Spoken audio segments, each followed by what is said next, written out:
গেল কয়েকদিনে উজানের ঢল আর বৃষ্টি না থাকায় দেশের উত্তরাঞ্চল ও উত্তর পূর্বাঞ্চলের নদ নদীর পানি কমতে শুরু করেছে। তবে পানিবন্দী রয়েছে কয়েক লাখ মানুষ।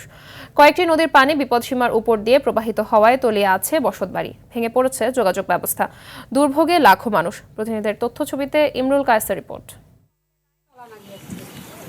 উজানের ঢল ও বৃষ্টি কমে যাওয়ায় দেশের উত্তর ও উত্তর পূর্বাঞ্চলের নদ নদীর পানি কমতে শুরু করেছে। তবে কয়েক গুণে দুর্ভোগ বেড়েছে। গাইবান্ধার ব্রহ্মপুত্র নদের পানি বিপদসীমার ৩৫ সেন্টিমিটার উপর দিয়ে প্রবাহিত হচ্ছে। জেলার বন্যার পানি কমতে শুরু করলেও ব্রহ্মপুত্রের বন্যা নিয়ন্ত্রণ বাঁধের বাইরে বিভিন্ন চরাঞ্চলের ১৫০ শতাধিক বসতবাড়ি পানিতে তলিয়ে আছে। সুন্দরগঞ্জ উপজেলায় বন্যার পানিতে ডুবে এক শিশুর মৃত্যু হয়েছে। কুড়িগ্রামের দুধকুমার নদীর পানি বিপদসীমার ৩ সেন্টিমিটার উপর দিয়ে ব্রহ্মপুত্রের নুনখাও পয়েন্টে বিপদসীমার ২৩ সেন্টিমিটার উপর দিয়ে প্রবাহিত হচ্ছে।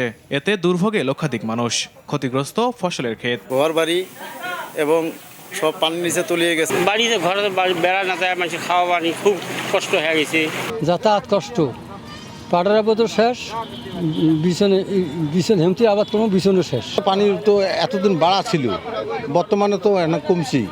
সিরাজগঞ্জে যমুনার পানি কমা অব্যাহত রয়েছে, তবে দীর্ঘ সময় পানিবন্দী থাকায় দেখা দিয়েছে পানিবাহিত রোগ। টাঙ্গাইলে নদ নদীর পানি কমতে শুরু করলেও গোপালপুর, ভুইয়াপুর, কালিহাতী, টাঙ্গাইল সদর, দেলদুয়ার, নাগরপুর ও বাসাইল উপজেলার ১১৪টি গ্রামের মানুষ পানিবন্দী। চলাফেরা করতে পারতেছি না, পোলা পানি আমাদের কষ্ট, এই যে অসুখ বিসুখ হয়েছে আমরা টাউন শহরে যাবো, আমাদের কষ্ট হয়। রান্না বাড়া খাওয়া দাওয়া খুব কষ্ট আল্লাহ দিছে আমগুলো, আমরা খুব অসহায়তালে আছি।